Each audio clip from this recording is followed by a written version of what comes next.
See how long it takes me to kick over my glass of water.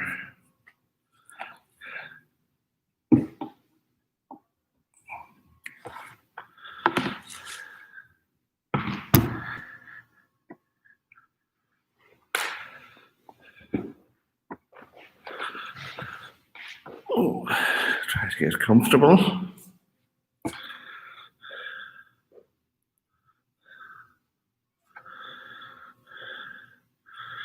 Can't resist, but when I'm looking at myself, I have to fix my hair. Enormous as it is at the moment. And I've just washed my hands as well. So if I do that, it's okay. Relax. I hope I better disable my phone. Just in case I get a phone call to tell me off. There we are. That's that done. Well, hello if you're joining me live, and hello to you if you're joining me later on, which I know there's a good few people are doing. So I'm glad you've come back for our week 3 of looking at the call to holiness in Pope Francis's Rejoice and Be Glad in this month of June, the month of the Sacred Heart. After Eastertide and everything, I think it's fitting for us as we enter ordinary time to just contemplate what is ordinary for us and how the call to holiness is part of what's ordinary for us as Christian people following the Lord. So far, we've looked precisely at that, of our membership of a people that God has called throughout human history. A great swathe of people who have handed on the faith to us. All those generations of saints, declared or not, that we know positively through the teaching of the Church, are saints, or that we know maybe perhaps in our heart of hearts, are surely in company with the Lord.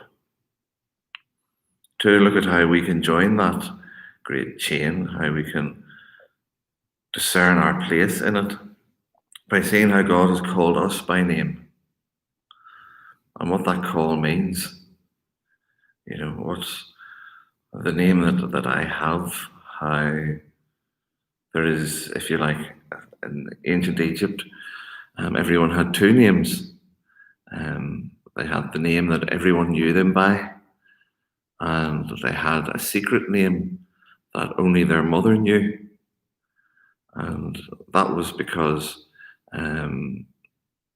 if you had a person's real name, you could curse them, or you could wipe out their memory. So if they had a secret hidden name, you could never curse them. And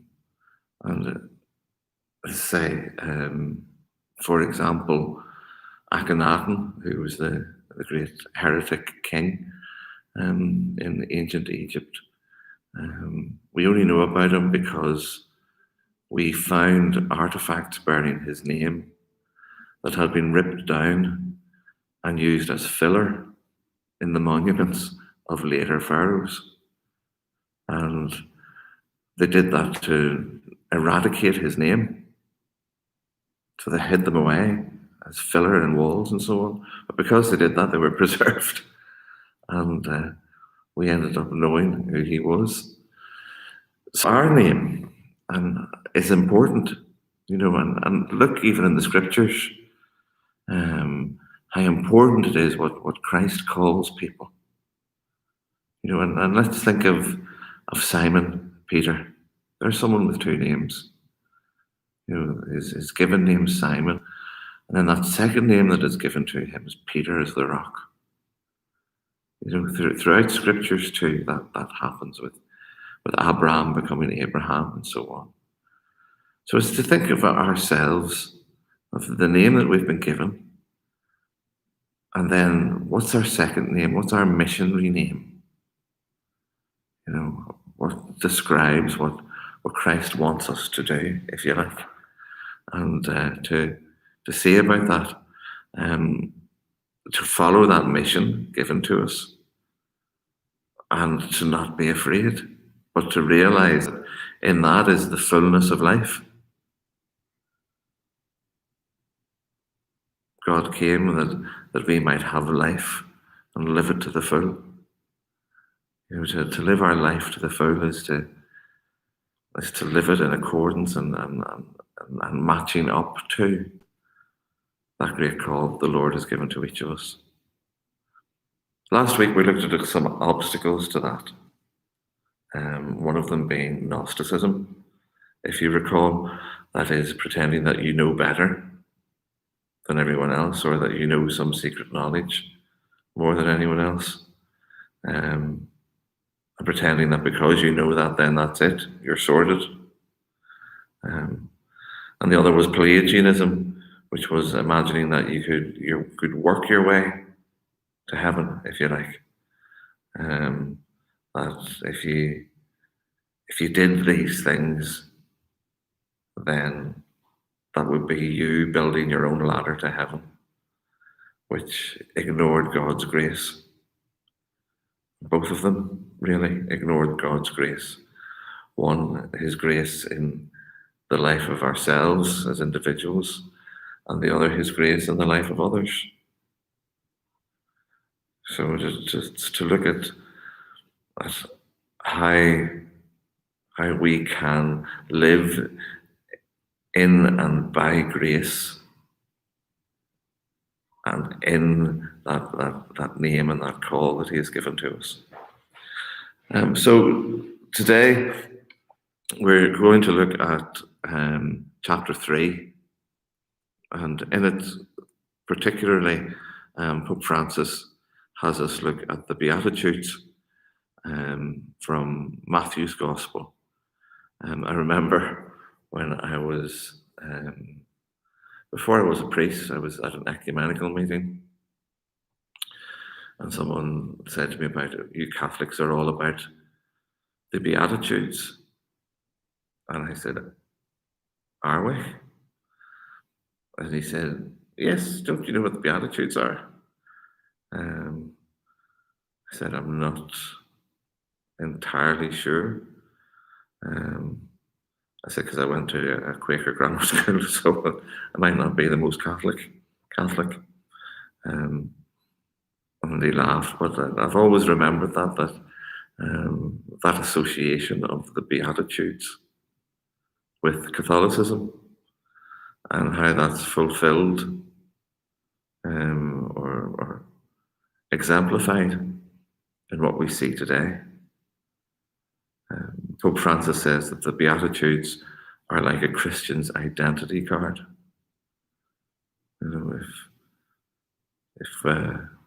If we live our lives by these, then that shows who we are. Again, coming back to identity, coming back to who we are.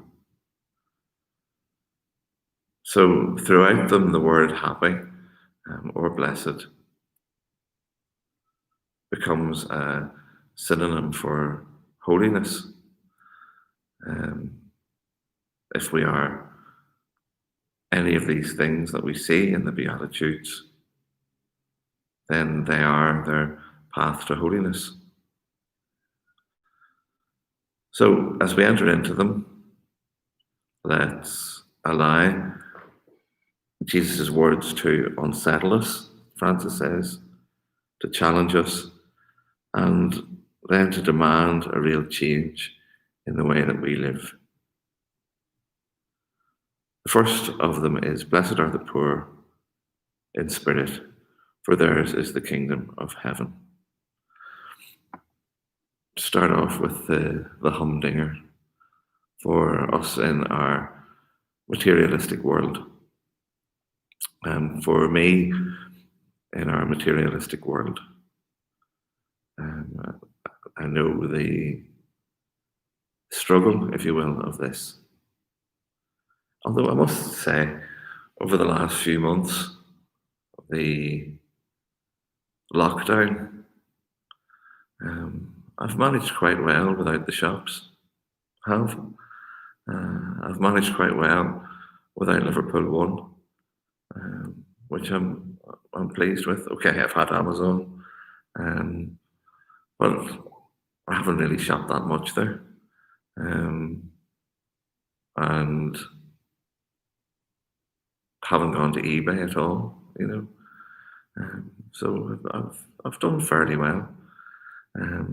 I've spent most of the time listening to books and studying books and things like that, which has been good. So I just to celebrate that, but to think of that drag, of the worldly. The story of how the rich don't need God, not in any existential way. Of course they need God, but for many in their own imagination they don't. And that's not just the wealthy living in penthouses. That can also apply to a whole culture. There are many in our culture who are rich enough to feel they don't need God. Maybe our whole culture itself is in a way rich enough that it doesn't need God. How B&Q changed the nature of Sunday mornings. How the change of the Premier League and the football leagues and so on changed the nature of our Easter weekends and so on. To be aware of, if we think, well, at least I'm not like those rich people. To think, well, relatively speaking, how comfortable are we? And should we be discomforted by our comfort? Francis says that when we're rich, we can become so self-satisfied that we leave no room for God's word, no room for the love of our brothers and sisters, or for the enjoyment of the most important things in life. What do we pursue? If we have a poor heart, then the Lord can enter with his perennial newness. This is a little phrase that Francis uses. We hear people say, well, it's boring. Sorry if this is, but people say it's boring, or church is boring, religion is boring. I don't think it's half as boring as most of our soap operas. What's happening in the soap opera at the minute? Oh, there's someone who's nasty is working his way into life with that beloved character we've known for many years, usually Rita, or someone's having an affair, usually Kevin. All those repeating stories, but it's the church that's boring. Or possessions. You remember 18 months ago we told you to get this phone. Well, now I get this one. We told you that one was the best there's ever been, but in fact this one's the best there's ever been. Again and again and again, I'm a monotonous cycle.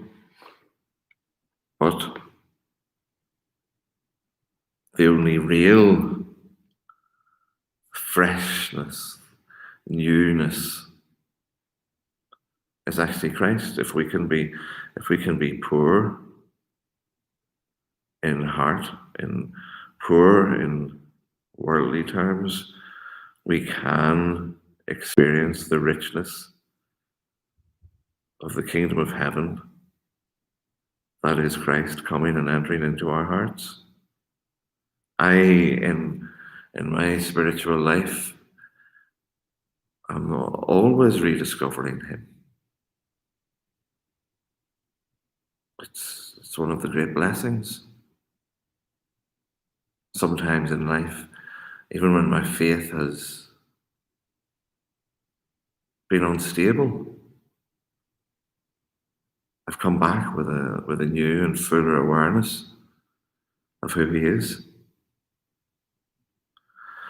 So it is to be attentive to that part of life. Think of a candle, and keep attentive to the light on top. We don't think much about the wick or about the wax. We're all about the light and life, to try to be indifferent to all those things. Francis quotes one of his patrons, St. Ignatius of Loyola, in calling this holy indifference, so that on our part, we do not set our hearts on good health rather than bad, riches rather than poverty, honor rather than dishonor, a long life rather than a short one, and so in all the rest. That throughout life we remain indifferent in a way to the material things of the world around us, to focus on the gifts of God. But blessed are the meek, for they shall inherit the earth. And think of meekness. What does it mean to be meek? As Francis says, it's a very strong phrase in a world that from its very beginnings there's been conflict, disputes, and enmity on all sides, where we've constantly pigeonholed others on the basis of their ideas, their customs, and even their ways of speaking or dressing. He calls us to be meek. What does it mean? I think, remember the image of the table, where the Lord says, when you go to a meal, sit at the lowest spot on the table so that you might be invited higher up.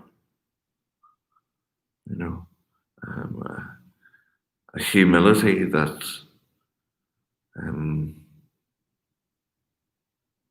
presumes one is less rather than that one is more.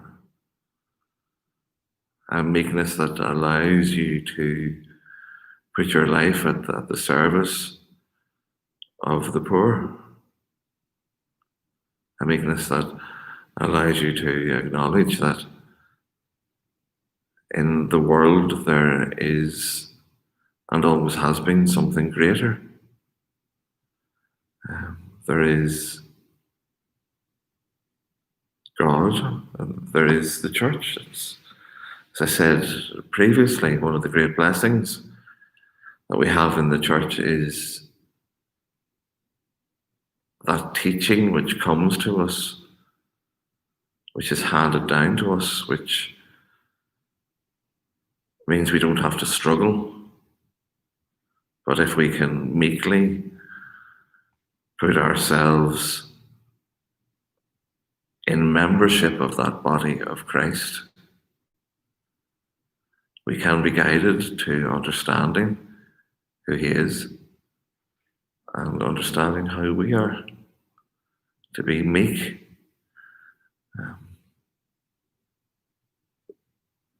To be meek and to be gentle. Pope Francis quotes Therese of Lisieux that perfect charity consists in putting up with other people's mistakes and not being scandalized by their faults. I remember one of the stories was that she used to get, or have real problems praying because in the convent, one of the old sisters behind her during the time of praying would constantly be rattling her false teeth about in her mouth. And Therese learned through that meekness, not to turn around and shout, "Oh, would you forever stop that?"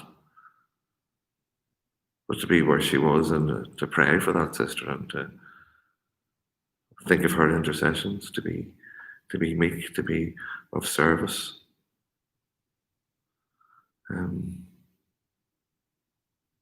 If we're always judging others, being impatient with others, being upset with others, judging others, we will end up drained and weary.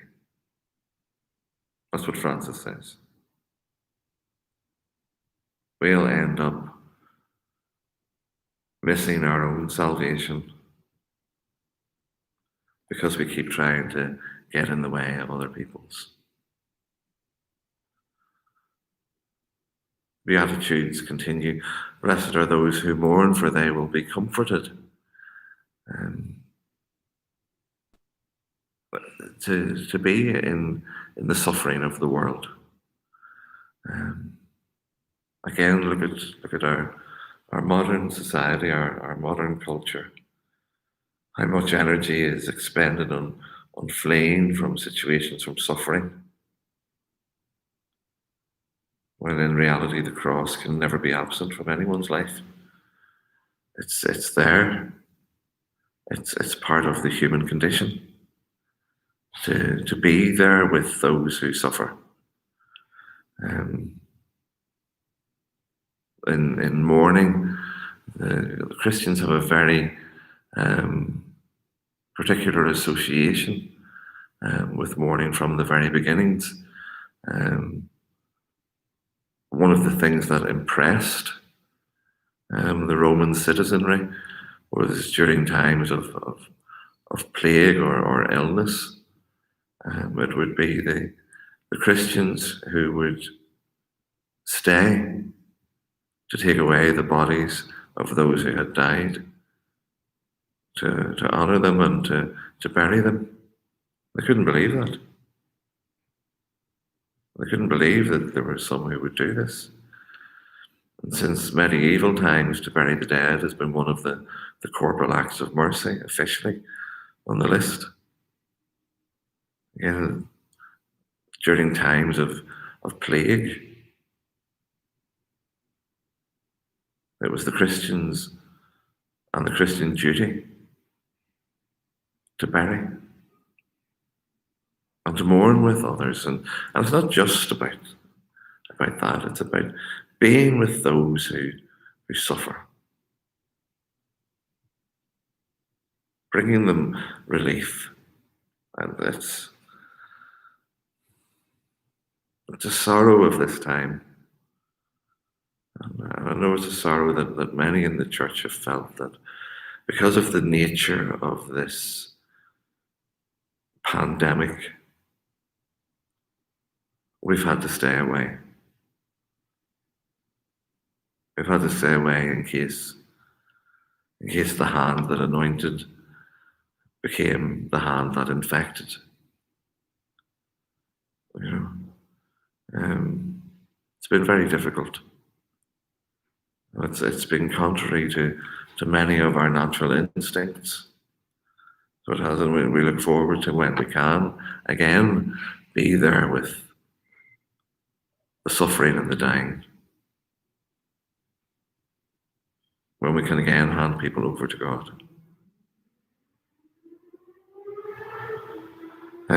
Francis says, those who mourn with others discover the meaning of life by coming to the aid of those who suffer, understanding their anguish and bringing relief. They feel compassion for others in such a way that all distance vanishes.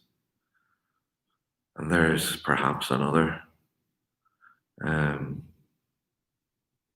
way of coping with what we're living through now is in an awareness of suffering, to, in our prayer, allow the gap to close.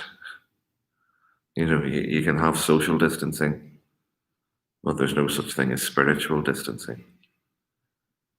If you want your mind and your heart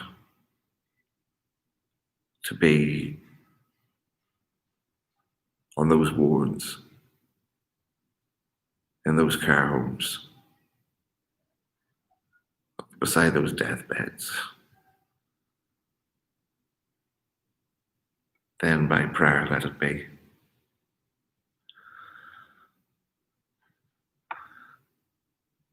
Mourn with,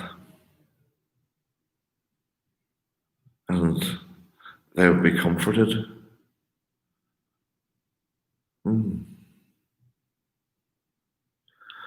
Blessed are those who hunger and thirst for what is right, for they will be satisfied.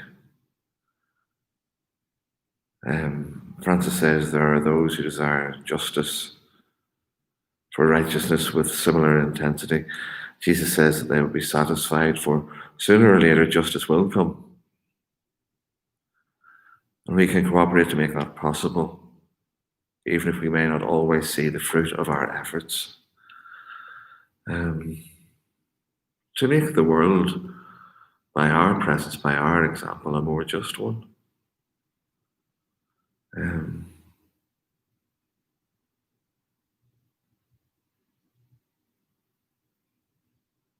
I'm thinking of what's happening in the world at the moment. Again, something which we need to be careful in how we speak and how we present, but to look at where there are injustices in the world,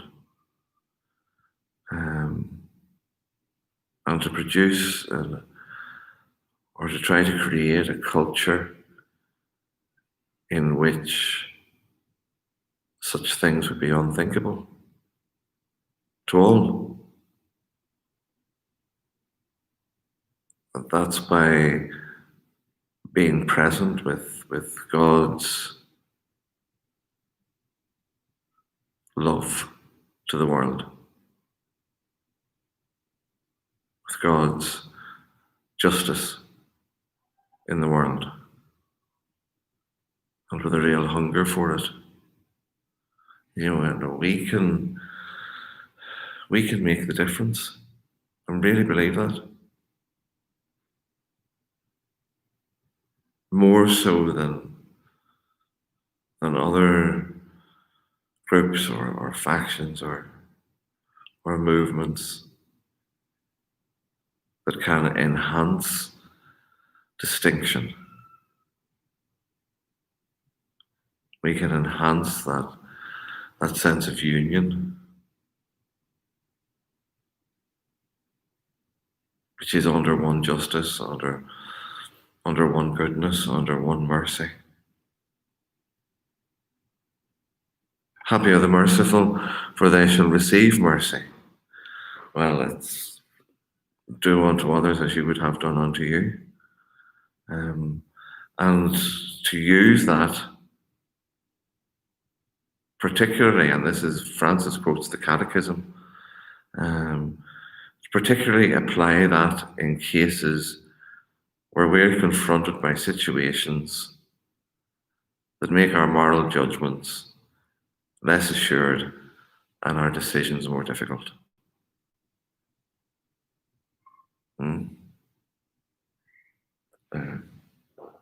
If we are faced with things in our community, in our circle of friends, in our families, if our communities, our societies, if we're dealing with things that make us uneasy and unsure,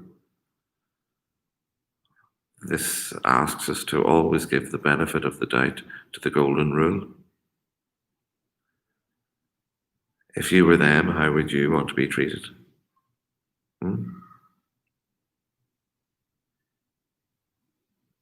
Because you are them.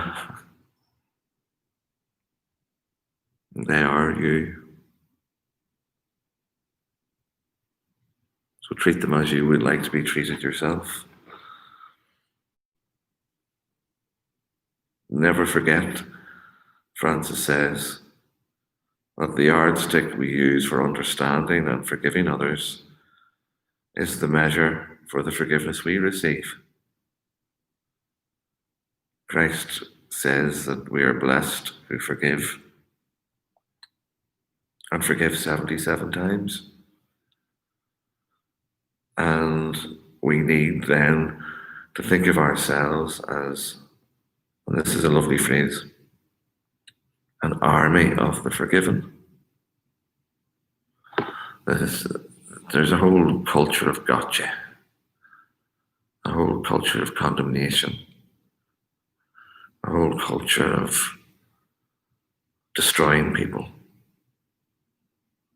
You know, a tweet, a TikTok, a YouTube video. They're all things that people can use as a reason to destroy. But let's be an army of the forgiven who go into the world with the golden rule. And, you know, use the phrase, it could be you. It could be you who is judged horribly by the world. Or it could be you, and it is you, who are given this tremendous forgiveness. And blessed are the pure in heart, for they will see God. And the heart is, in scriptures, the place where our real intentions live. The things that we truly wish for and desire are there in the heart. I'll not go on again about ancient Egypt, but for them, they used to, scoop people's brains out and sort of throw them away as if they were no use to man or beast. But the heart was mummified itself and covered in its own tokens, because the heart was where everything happened. So it's the purity of the heart that Christ says are those who will see God. And for us, the heart is all about love and our intentions. The Corinthians, if I give away all I have, if I deliver my body to be burned but have no love, I gain nothing. So all those things that we're talking about, all those beatitudes, mourning, hungering, thirsting, merciful, meekness, poverty, all of them from a heart that loves.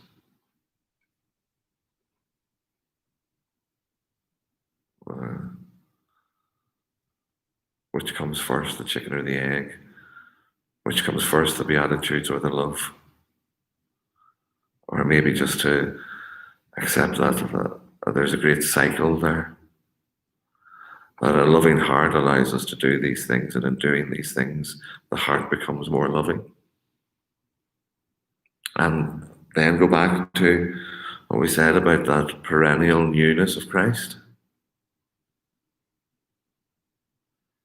That the heart that loves and that does these things experiences a growth in love, which is a new understanding of that sacred heart of Christ, a new union with it.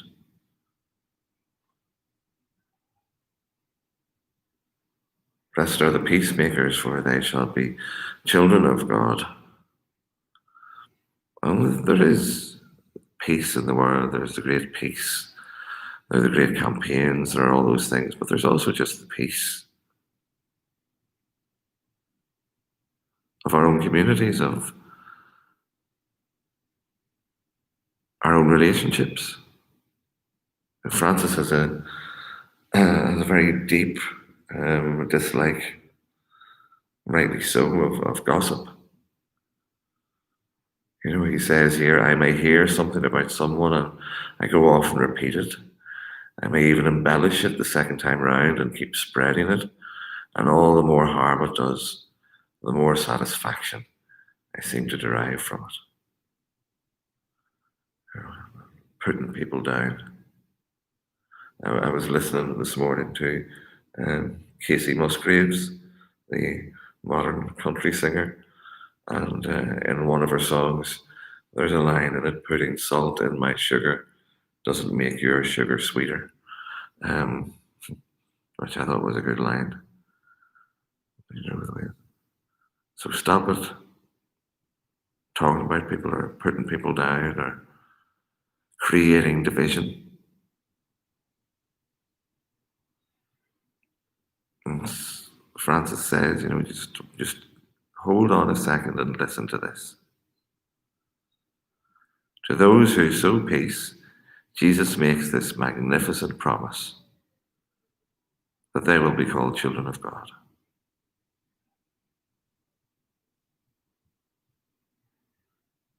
And I have a bit of reality here. It's not easy. That's one of my favorite lines. I want to have that as my motto on my coat of arms. It's not easy. It's not easy to make this evangelical peace, which excludes no one, but embraces, you ready for it? But embraces even those who are a bit odd, troublesome or difficult, demanding or different, beaten down by life, or simply uninterested. Great. Make peace with them all, even the uninterested. And finally, in the Beatitudes is, blessed are the persecuted, for theirs is the kingdom of heaven. And it is the persecution that in the gospel we are told we'll have to endure. It's simple as that.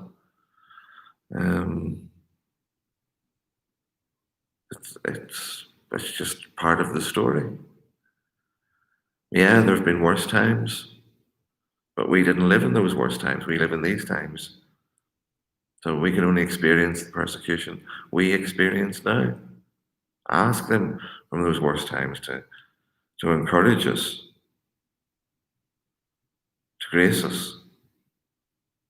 But we're just going to be persecuted. It's our lot. Get on with it. Even make peace with those who persecute, and do it all in love, with that purity of heart.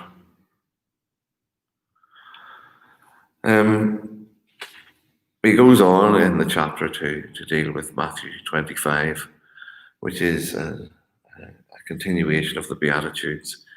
It's the one where clothe the naked, feed the hungry, give drink to the thirsty, visit those in prison, visit the sick, and welcome the stranger. To do all those things and the Beatitudes. And as last week, remember those heresies, they can colour how we live these Beatitudes. If we're not careful, we can read those things of what to do and be Pelagian about it and think it's about what we do. The error of the Christians who separate the demands that are made here from their relationship with the Lord. So they devote themselves totally and only to feeding and clothing the poor and exclude all else and cuss the people who don't and judge the people who don't. Perhaps, not always, but perhaps, don't do it with any meekness. The poor that they give to, that patronize. Here you are. Beware of that. And beware of thinking that you can do it without grace. Look at Assisi, St. Francis of Assisi, Vincent de Paul, Teresa of Calcutta. They did what they did with hearts full of love and full of grace. And the other error is found is those who think, well, I'll not bother with the Beatitudes, or I'll not bother with all that social side of things. I'll leave that to someone else. Because really I'm more about the spiritual side of things and this wonderful relationship I have with God. That Gnosticism of thinking, you don't need to worry about that. I'm special. So let's just take a little moment. And I'm going to slowly read through the Beatitudes, and I invite you to just close your eyes and listen carefully, and maybe identify where in your life you have the grace and the opportunity to be these things, and to ask God to give you the grace to do so.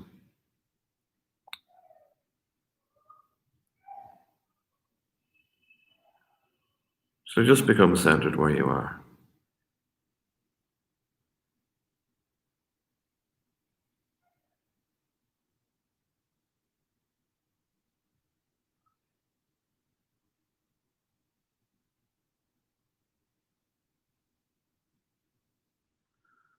Blessed are the poor in spirit,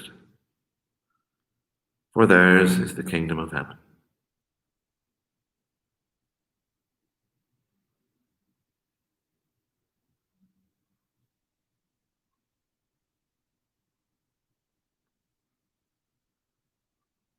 Blessed are those who mourn, for they will be comforted.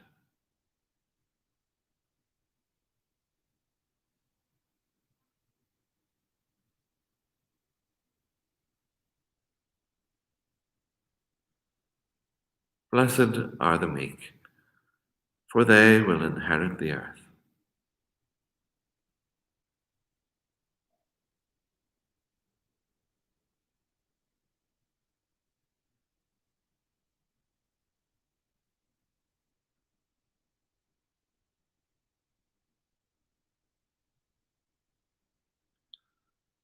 Blessed are those who hunger and thirst for righteousness, for they will be filled.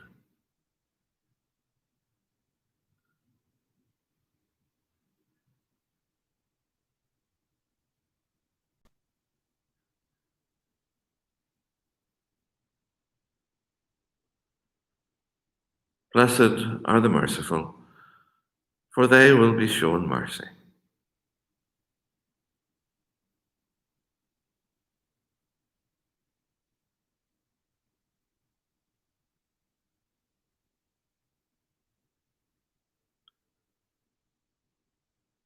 Blessed are the pure in heart, for they will see God.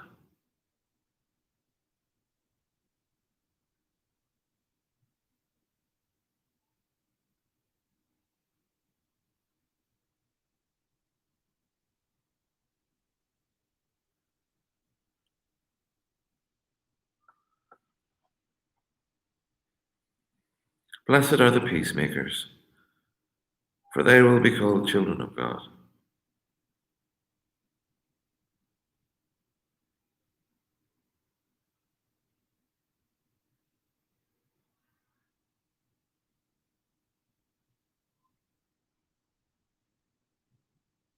Blessed are those who are persecuted because of righteousness, For theirs is the kingdom of heaven.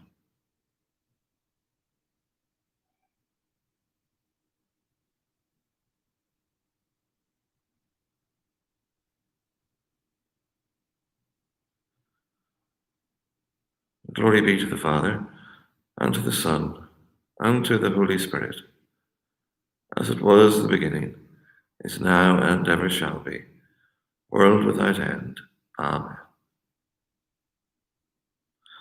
All right, so I'll see you next week, and we'll have a look at chapter 4 and see where that brings us.